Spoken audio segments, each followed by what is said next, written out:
그리고 외숙모가 함께 여행을 갔습니다. 외숙모네 집은 매우 엄격해서 외박이 절대 불가였습니다. 외삼촌과 외숙모는 회사 공문까지 위조해 절대 빠질 수 없는 회사 단합회라고 거짓말 작전을 짰다고 합니다. 결국 몇 주간에 걸친 불빛 작업의 성공으로 외삼촌과 외숙모는 무사히 여행을 갈 수 있었습니다. 외삼촌은 차를 엄청 애지중지하셨습니다. 외삼촌은 차를 타게 되면 꼭 신발을 털고 타야 합니다. 그런 외삼촌의 자동차를 빌다시피 해서 빌리고 목적지를 서해 어디쯤에 바닷가로 정하고 출발을 하게 되었습니다. 회사에 휴가까지 내고 두 분이서 처음으로 1박 2일 여행을 떠나게 된 것입니다. 설레는 마음으로 휴게소에 들러 맛있는 간식도 사 먹고 날짜도 10월 언저리쯤이라 덥지도 않고 춥지도 않은 딱 좋은 날씨였던 터라 두 분은 무척 들떠 있었습니다. 그렇게 한참을 달려서 목적지에 도착한 두 분은 숙소에 짐을 풀고 이른 저녁을 먹으러 바닷가 쪽으로 나오게 되었습니다. 그리고 도로변에 위치한 수많은 횟집과 조개구이 집을 천천히 둘러보는데 그날이 평일이어서 그런지 손님이 별로 없었다고 합니다. 그래도 뭐 회나 조개구이 맛은 가게마다 비슷하지만 그 중에 제일 괜찮아 보이는 횟집으로 들어갔습니다.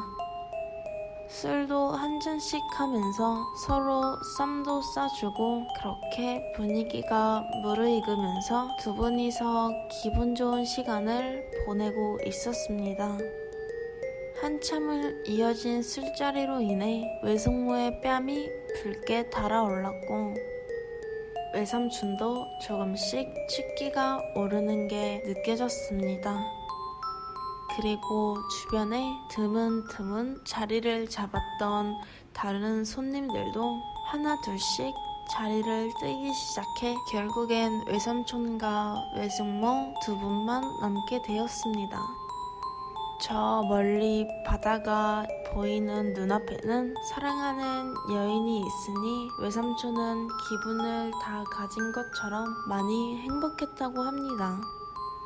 한참을 술잔을 기울이던 두 분은 기분 좋게 치기가 올랐고 숙소로 가기 위해 계산을 하고 바닷가 산책길을 걷기 시작하는데 산책길이라고 해봐야 구조상 차들이 횟집으로 들어올 수 있도록 모래사장 위에 둔턱을 만들고 그 위에 도로를 깔아 놓은 정도라 그 도로 바로 옆이 모래사장이었고 또 그 옆으로 바다가 보이는 구조였다고 합니다.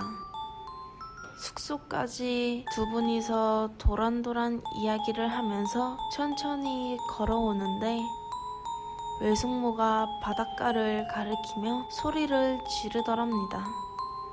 놀라서 외숙모가 가리키는 것을 보니까 정말로 어떤 사람이 물에 빠져서 허우적거리고 있었다는 것이었습니다. 외숙모는 어떻게든 좀 해보라며 재촉을 하였습니다. 한밤중에 바닷가에 들어가는 것은 쉬운 일이 아니었습니다.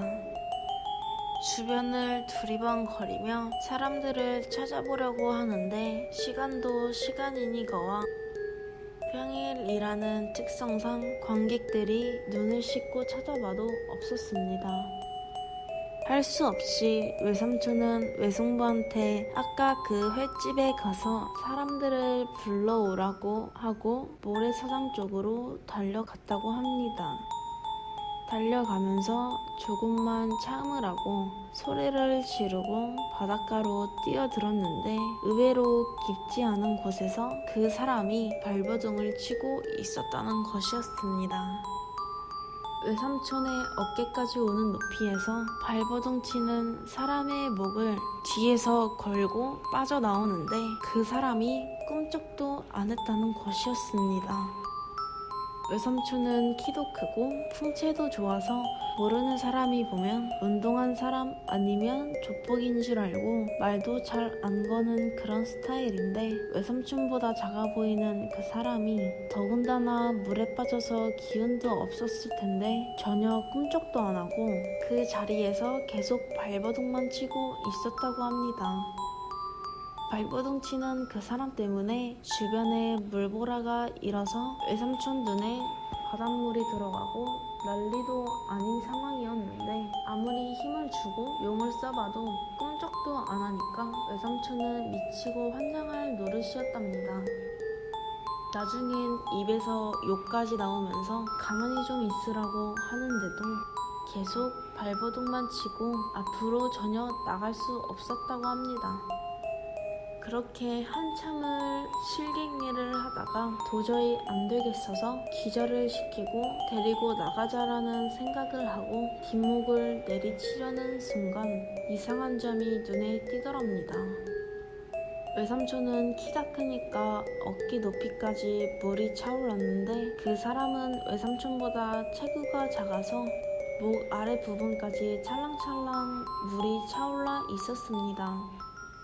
근데 당연히 그렇게 빠지면 발까지 저어가며 어떻게든 나오려고 애를 써야 되는데 잡고 있는 상체 부분은 나오려고 허우적거리는데 하체 부분은 전혀 미동도 안 하고 있었습니다. 상체가 그렇게 허우적거리면 그 여파로 다리 부분도 조금은 움직여야 하는데 일부러 안 움직이는 건지 아니면 그 자리에 못 박은 건지 하여튼 조금도 움직임이 없었다고 합니다. 깜짝 놀란 외삼촌이 그 사람을 뿌리치려고 하는데 그렇게 허우적거리던 사람이 외삼촌 쪽으로 눈 깜짝할 사이에 뒤돌아서 오히려 외삼촌의 목 부분을 팔로 감싸더라는 겁니다. 그때서야 외삼촌은 그 사람의 얼굴을 볼 수 있었습니다. 얼굴은 물속에서 오래 있어서 시퍼렇게 변해 있었고 우리가 주위에서 흔하게 보는 그런 인상이었습니다. 그런데 그 작은 체구에서 소나기 힘이 얼마나 센지 외삼촌이 목에 둘러져 있는 그 사람의 팔을 풀려고 애를 쓰는데 풀어줄 생각을 안 했다고 합니다.